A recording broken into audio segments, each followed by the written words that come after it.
speak to maintenance therapy and monitoring in follicular lymphoma? And what signs of infection should patients and care partners be aware of during treatment? Yeah, so there have been randomized studies in slow-growing lymphomas that show that if you do after you get your standard treatment for follicular lymphoma, if you do what we call a maintenance treatment, usually with rituximab, which is an immune therapy, where you do it every 2 to 3 months for about 2 years, we have data showing that decreases or delays the risk of relapse.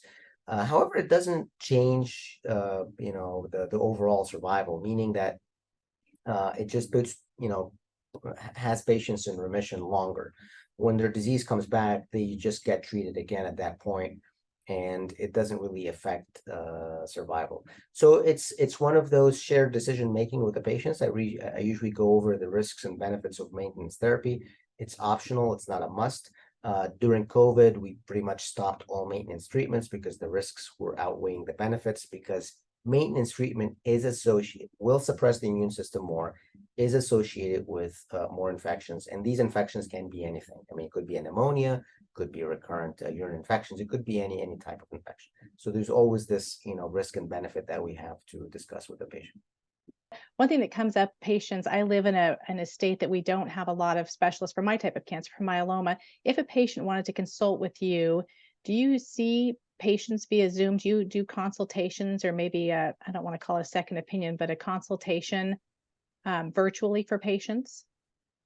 So, COVID has, changed a lot of things, and that's one of those things that have, um, um, changed the way that we work, meaning a lot, offering virtual visits. And yes, sometimes we do, someone just wants to make sure they're on the right track. They want us to review the records, review the diagnosis. We'll get this biopsy slides reviewed here by our pathologist, and just to go over and make sure that they're on the right track. So yes, we routinely do those second opinions sometimes.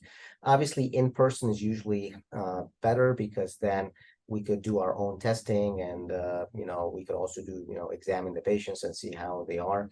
But yes, a virtual option is available. Um, there are some restrictions sometimes, like we cannot now see out of state patients as we used to.